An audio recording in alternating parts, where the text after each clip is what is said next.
శ్రీకృష్ణ భగవానుడు చెప్తున్నారు, ఈ నాశనం లేని యోగ శాస్త్రాన్ని నేను మొదట సూర్య భగవానుడికి ఉపదేశించాను.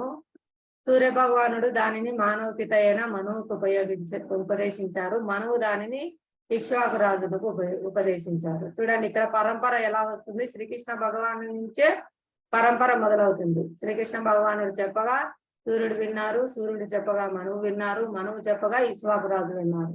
ఈ విధంగా పరంపర ద్వారా పొందే జ్ఞానము దివ్య జ్ఞానం అన్నమాట. మార్పు లేకుండా యథాతథంగా ఇవ్వబడుతుంది. ఈ శాస్త్రము నాశనం లేనటువంటిది, ఎప్పటికీ ఎవర్ గ్రీన్, శాశ్వతంగా సనాతనం అన్నమాట, నిత్య నూతనమైంది. ఇది చదువుతూ ఉంటే ఇంకా ఇంకా మనం పవిత్రమయ్యే కొద్దీ ఇంకా ఇంకా కొత్త అర్థాలు మనకు తెలుస్తూనే ఉంటాయి. ప్రతి ఒక్క దేశకాల పరిస్థితుల్లో సంబంధం లేకుండా ప్రతి ఒక్క జీవాత్మకు సంబంధించింది అనమాట. ప్రతి ఒక్కరూ ఆచరించవలసినది. ఏ యుగంలో అయినా సరే ప్రతి ఒక్క జీవుడు ఏ కాలంలో అయినా సరే ఆచరించవలసిన దివ్య జ్ఞానము ఇది మనకు గురు పరంపర ద్వారా లభించింది అన్నమాట. హరే కృష్ణ.